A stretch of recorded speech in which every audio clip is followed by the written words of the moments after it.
New York in the summer is really hot and really humid. You really start to sweat, your clothes start to stick to you, and it just becomes really draining to get outside and run outdoors on the road. So what are some of the tips and tricks that I use to stay at least a little bit cooler or feel a little bit more prepared for that hot, humid weather? And that's what I'm going to talk about today. So let's talk about running in a hot and humid climate to get us ready to dive into this summer.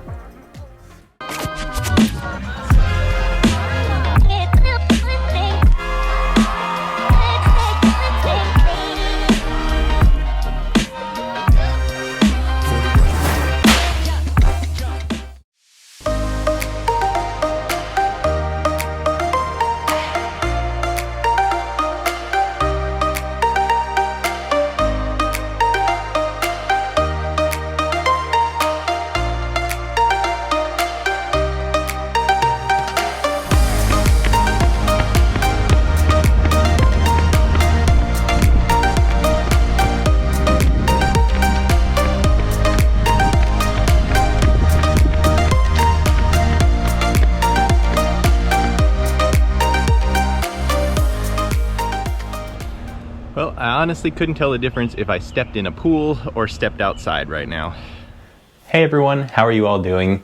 It's been a while since I posted, about 4 days where I didn't post a video, and we'll get into that very soon. You know, it revolves around the topic of this video, but it's just been so humid and hot out. It's been actually difficult to hold the camera because my hands are just sweating from the heat and humidity. And I also had some rather boring runs on the treadmill, which just really didn't make for good content, and I didn't have much to talk about. So I spared you those videos, and we'll talk about some more today about why I was on the treadmill and whatnot, because we're going to dive into what I like to do when it's really hot and humid here in New York. The Northeast in general is a pretty wet or humid climate in the summer.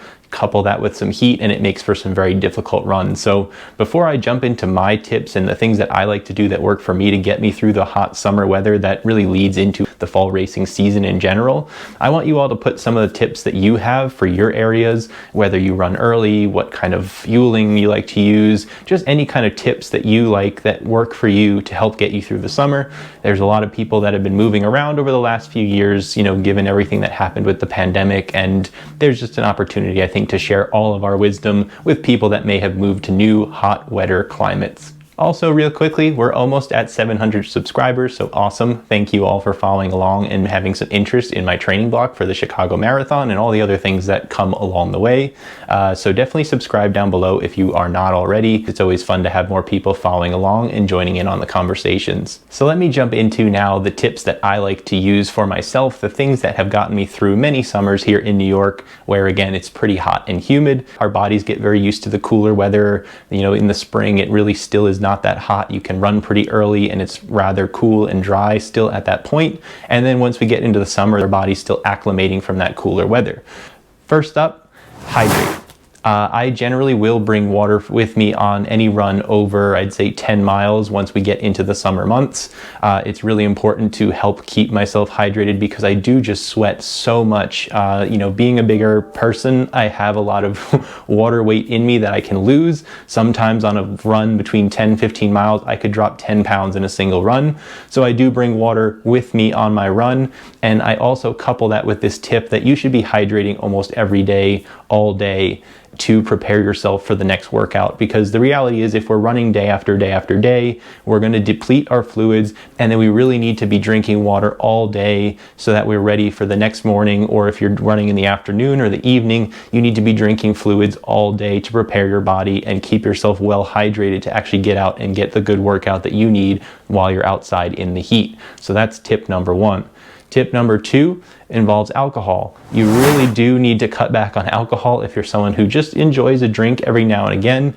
Alcohol is just like being dehydrated in a sense. If you're not hydrating enough, like I said before, you're going to run into problems. And if you're throwing alcohol into that mix, you're going to dehydrate yourself more. You're going to make it very difficult to keep yourself hydrated and energized day after day if you're throwing alcohol into the mix that just is depleting your body from the fluids you'll need to get out the next morning and go for a hot, humid run. So you do kind of need to cut back on that alcohol, which is tough again in the summer because there's boating, there's beach days, there's 4th of July parties, all those things that kind of couple with alcohol in the US.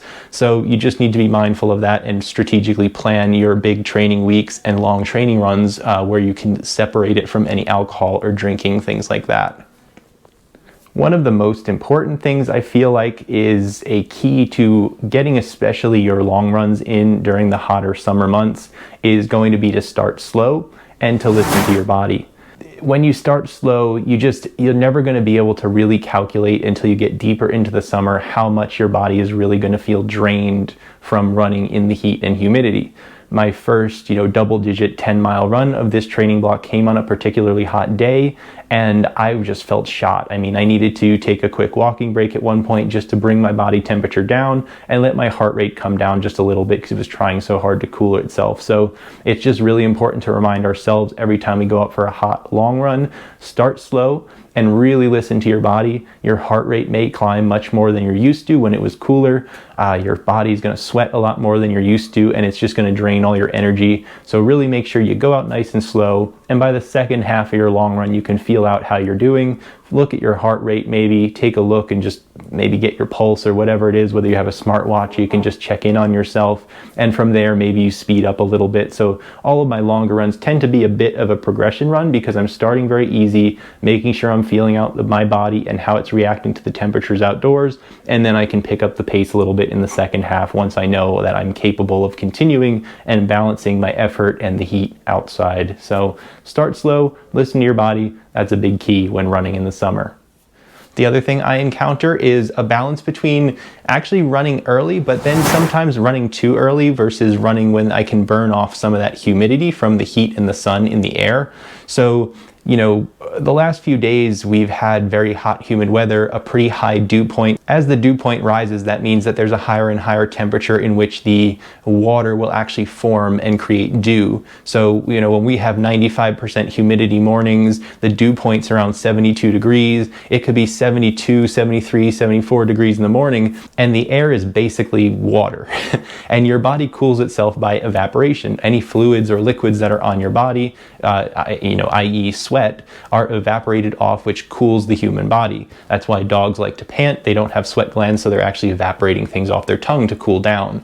If the air is so wet, you can't physically evaporate anything else into the air, thus you have a really hard time cooling off. So I actually do like to find that balance between if it's really humid, which it is a lot of times here in New York, versus it can warm up a little bit towards maybe the mid-afternoon and actually burn off the humidity. I'll prefer a little bit hotter temperatures but drier air than wet, pretty hot still air very early in the morning. So it's a little bit of a balancing act, but you'll get used to feeling that wetness in the air if you're new to a humid climate and figuring out when some of the best times to run are. So that's why sometimes you'll see me actually run, in 90 degrees and it looks like, what is he doing? Why is he running in the afternoon? But it may have been a really humid morning and I actually find it more comfortable and really a little safer to just hydrate well and then let that air be able to evaporate my sweat and cool my body a little bit, because otherwise I'm just going to be stuck heating up for a really early morning run on a wet day. Now, sometimes that heat can't be avoided, and that's why, like I said in the beginning, I've been doing a couple days on the treadmill. I find it beneficial to break up some of my summer running with the occasional indoor treadmill run. And it's just, again, because as I'm trying to keep up with hydrating my body throughout the day, if we have a string of several hot and humid days in a row, I just feel like I can't physically let my body replenish its fluids enough to continue to run outdoors. So I'll take an indoor day, again, just to help reduce some of the water that I lose through sweat on a given easy workout or something like that, a nice short 3 or 4 mile run. I can do that indoors in the air conditioning, and it'll spare me a day where my body's really struggling to cool off and really draining itself of fluids through sweat, and then I'm better to get outside the next day and better off and better conditioned to then perform and do my workout that I want to do the following day. So joining a gym or something may be a good idea if you need to get indoors for a run or two throughout the week in the really hot summer weather. So those are just some of my tips, some of the things that I use to get myself through a hot, humid summer. Again, you know, the peak mileage just happens to fall in some of the hottest and humid months for me here in New York. And for many of you, I think on the East Coast, you experience the same thing. It gets hotter and humid in the summer, and that's just the climate we live in. And, you know, our peak mileage comes around August, September, when it's still very hot, very much the middle of the heat waves that we experience in the late summer months. And again, that humidity just doesn't tend to go away. So it can become very difficult, but these are some of the ways that I get it done. And I'm sure if you check the comments down below, hopefully people have shared some of their tips for themselves as well. And if you're new to a hot, humid climate, or you're new to running, take a look down below and see what else everybody has suggested as well.